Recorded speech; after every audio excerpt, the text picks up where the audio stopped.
$120,000. That number was a fantasy 6 months ago. Today it flashed across screens and millions of dollars just changed hands. If you're not paying attention, you could miss the trade of a lifetime or get wiped out.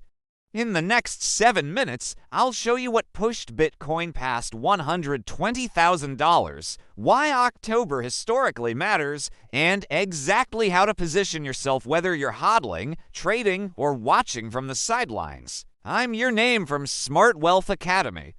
If you want market clarity, not clickbait, smash that like button and hit subscribe because I'm about to unpack the catalysts, the historic pattern called Uptober, and the ugly risks no one wants to talk about. Let's go! Over the past 48 hours, Bitcoin spiked above the $119,000, $120,000 zone, fueled by fresh buying across spot exchanges and a huge influx of capital into crypto-adjacent stocks. Headlines called it an Uptober move. Investors noticed the seasonal pattern and started piling in.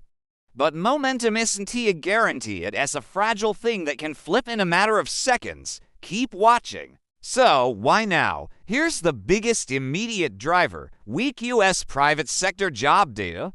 Recent reports showed the labor market is finally cooling, which pushed markets to price in Federal Reserve rate cuts. Lower rates mean cheaper capital, which leads to more appetite for risky assets, and that includes crypto. That macro shift is why traders jumped in and why Bitcoin ripped higher this week. In plain English, credit gets easier, traders get greedy, and Bitcoin gets bought. Now, let's talk about the pattern. Traders call it Uptober because, historically, October has been one of Bitcoin's strongest months. Analysts at TradingView and other market outlets show that October often posts above average returns, which attracts seasonal momentum traders. When you combine that history with fresh macro catalysts, you get a self-reinforcing rally. But seasonality is a lens, not a strategy. History helps explain behavior, it doesn't guarantee it. So, who's actually buying right now, and where is the money coming from? If you look under the hood, it's not just retail FOMO. We're seeing significant institutional flows, a surge in ETF activity, and even crypto-adjacent stocks are rallying. Companies like Bakkt and major exchange stocks popped as traders began rotating capital back into the sector. That's what turns a nice little pop into a sustained move. Institutions bring volume and persistence, and they can keep a trend alive much longer than retail investors alone. Okay, let's get into some trade talk. $120,000 is a major psychological resistance level.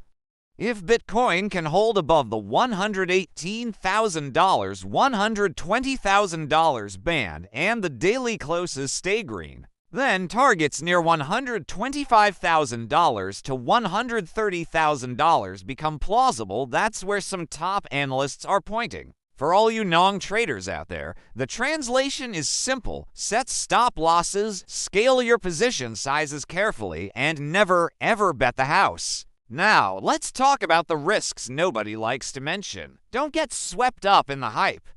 Here are the ugly truths. Security breaches and hacks remain a very real threat. Regulatory headlines can flip the entire market in a single day, and the insane amount of leverage in the crypto ecosystem can amplify volatility dramatically. Also, remember how corporate treasuries were buying up Bitcoin. That has cooled off since the summer, which means one major group of buyers is much less aggressive right now. All of this can accelerate drops just as fast as the rises. Bull markets climb the stairs, bear markets take the elevator down. Always respect the downside. So, what should you do next?